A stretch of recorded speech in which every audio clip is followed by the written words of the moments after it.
Under the guidance of Kurt Tank, the company embarked on the daunting task of designing and constructing a 400 miles an hour aircraft in just 10 months.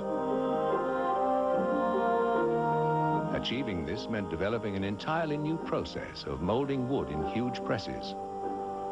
The airframe had to be worked to extremely fine tolerances, because if wood was to substitute for metal, everything had to fit perfectly. The other ingredient essential to the project's success was a new synthetic resin called Tego film. This was the real key, because it bonded the wood with the necessary strength to cope with the stresses of landing and takeoff. Kurt Tank always thought that the German Mosquito was suitable for many missions. At one stage, it nearly took on the role of high-speed bomber. But as the intensity of RAF raids increased, its night fighter role became vital.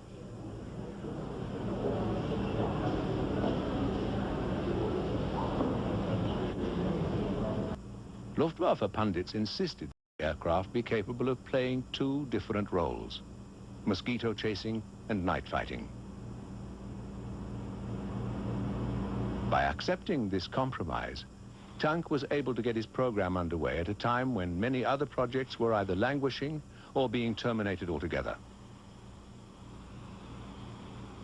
Not the type to run things from afar, Tank personally supervised the final preparations of the first Mosquito.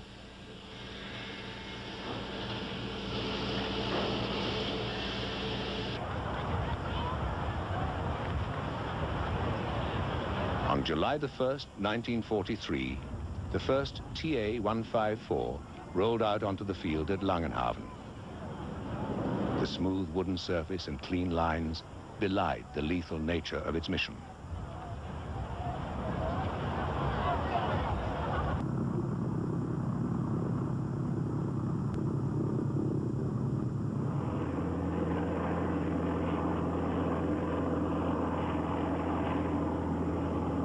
The plane lifted quickly off the ground. But when Sanders tried to retract the undercarriage, the nose wheel locked in the halfway position. Frantically, Sean struggled with the emergency system, but to no avail.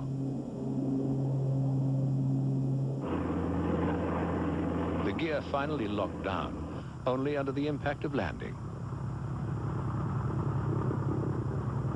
Despite minor problems, the 154 project made steady progress. But then, it came to a halt one night when British bombers unknowingly did themselves a service by attacking the town of Wuppertal, destroying the factory that made the Tego film resin. Tank had no choice but to suspend production.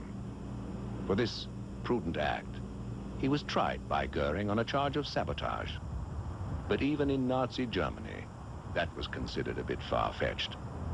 And shortly thereafter, the charges and the 154 project were dropped.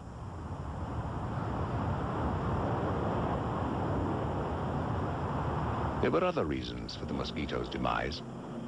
Chief among these was the fact that another night fighter, the Heinkel 219, was already in production. And given that Hitler placed an absurd emphasis on offensive aircraft, there was little likelihood that the 154 would ever truly enter production.